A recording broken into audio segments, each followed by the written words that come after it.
नमस्कार मित्रांनो, स्वागत आहे तुमचं तुम्हा सर्वांच्या आवडत्या चॅनल आज काय नवीनवर। तर बघा मित्रांनो, आज काय नवीनच्या आजच्या व्हिडिओमध्ये आपण अतिशय महत्त्वाची माहिती पाहणार आहोत, म्हणजे अशी की 10वी 12वीच्या सर्व मुलांसाठी गुड न्यूज असणार आहे।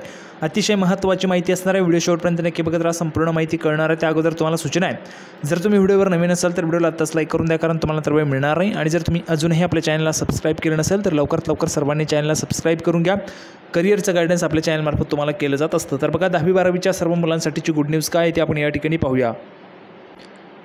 तर बघा मित्रांनो, संपूर्ण माहिती पाहण्यासाठी आपण या ठिकाणी आलेलो पाहू शकता। लोकमतमध्ये आलेली बातमी आहे, नापास तर नापास, आता अभ्यास देखील सोपा या ठिकाणी होणार आहे। बघा संपूर्ण माहिती काय बघा, जर आपण पाहिले तर 2 लाख विद्यार्थ्यांना दिलासा मिळणार आहे। म्हणजे जवळपास 2 लाख विद्यार्थी या ठिकाणी अनुत्तीर्ण झालेले, त्या विद्यार्थ्यांना या ठिकाणी दिलासा मिळणार आहे। 2 लाख विद्यार्थ्यांचा भवितव्याचा हा प्रश्न आहे। तर बघा 10वी 12वीतील अनुत्तीर्णांसाठी शिक्षण विभागाचे मोठे पाऊल या ठिकाणी उचलण्यात आले। संपूर्ण माहिती काय, जर आपण पाहिले तर 10वी 12वीचे निकाल नुकतेच जाहीर झालेत, त्यात तब्बल 2 लाख विद्यार्थी अनुत्तीर्ण झालेले आहेत। मात्र आता या मुलांसाठी अतिशय सोप्या भाषेत अभ्यासक्रम तयार करण्यात आला आहे। या सोप्या अभ्यासक्रमाची त्यांच्याकडून 2 महिने तयारी करून घेतली जाणार असून त्यानंतर त्यांची पुनर्परीक्षा होणार आहे। तर बघा हे जे काही 2 लाख विद्यार्थी आहेत संपूर्ण महाराष्ट्रामध्ये, 10वीचे असतील 12वीचे असतील, तर या संपूर्ण विद्यार्थ्यांची या ठिकाणी 2 महिन्याचा या ठिकाणी जो काही अभ्यासक्रम आहे, नवीन सोपा अभ्यासक्रम त्या ठिकाणी तयार करण्यात आलेला आहे। आणि त्यांच्याकडनं तयारी करून घेऊन पुनर्परीक्षा होणार आहे आणि या पुनर्परीक्षेनंतर ते त्या ठिकाणी पास होऊ शकतील। तर बघा स्पर्धेच्या युगात प्रत्येक विद्यार्थ्यांनी 10वी आणि 12वीच्या परीक्षेला जीवन मरणाचा प्रश्न बनवून टाकला आहे। तर पालकांनी हा प्रतिष्ठेचा मुद्दा बनवलेला आहे।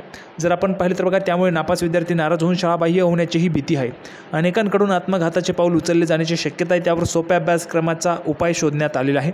महाराष्ट्र राज्य शैक्षणिक संशोधन व प्रशिक्षण परिषदेने नापासांकरिता हा सोपा अभ्यासक्रम तयार केलेला आहे। यात 10वी आणि 12वीच्या प्रत्येक विषयातील प्रत्येक घटक उपघटक सोप्या पद्धतीने मांडण्यात आला आहे। हा अभ्यासक्रम लवकरच परिषदेच्या संकेतस्थळावर उपलब्ध होणार आहे। त्यामुळे येत्या जुलै ऑगस्टमध्ये फेरपरीक्षेला बसणाऱ्या 2 लाख अनुत्तीर्ण विद्यार्थ्यांना मोठा दिलासा मिळणार आहे। तर बघा 2 लाख विद्यार्थ्यांचा या ठिकाणी भवितव्याचा प्रश्न आहे। या 2 लाख विद्यार्थ्यांमध्ये तुम्ही देखील आहात किंवा तुमचा मित्र आहे, तर तुम्ही कमेंट बॉक्समध्ये सांगायचं आहे तुमचा मित्र त्या ठिकाणी आहे किंवा नाही।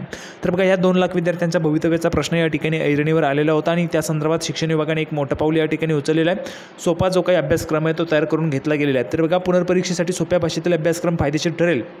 मात्र यंदा शासनाने 10वीच्या विद्यार्थ्यांची कल चाचणी घेतलेली नाही, त्यामुळे उत्तीर्ण झालेल्या विद्यार्थ्यांचे अनेक फोन येऊ लागलेले आहेत। शासनाने कल चाचणीचा विचार करावा। तर बघा उत्तीर्ण झालेल्या विद्यार्थ्यांचे तुमचाही मित्रांनो कल चाचणीचा त्या ठिकाणी तुम्हाला एक कल चाचणी द्यावीशी वाटते का, तुमचं जे काही मत असेल ते तुम्ही कमेंट बॉक्समध्ये सांगू शकता। उत्तीर्ण झालेल्या विद्यार्थ्यांसाठी हा व्हिडिओ या ठिकाणी अतिशय महत्त्वाचा आहे, त्यासोबतच अनुत्तीर्ण झालेल्या विद्यार्थ्यांसाठी देखील महत्त्वाचा आहे। तर बघा किशोर बनारसे, अध्यक्ष महाराष्ट्र राज्य व्यवसाय मार्गदर्शक शिक्षक समुपदेशक संघ पुणे।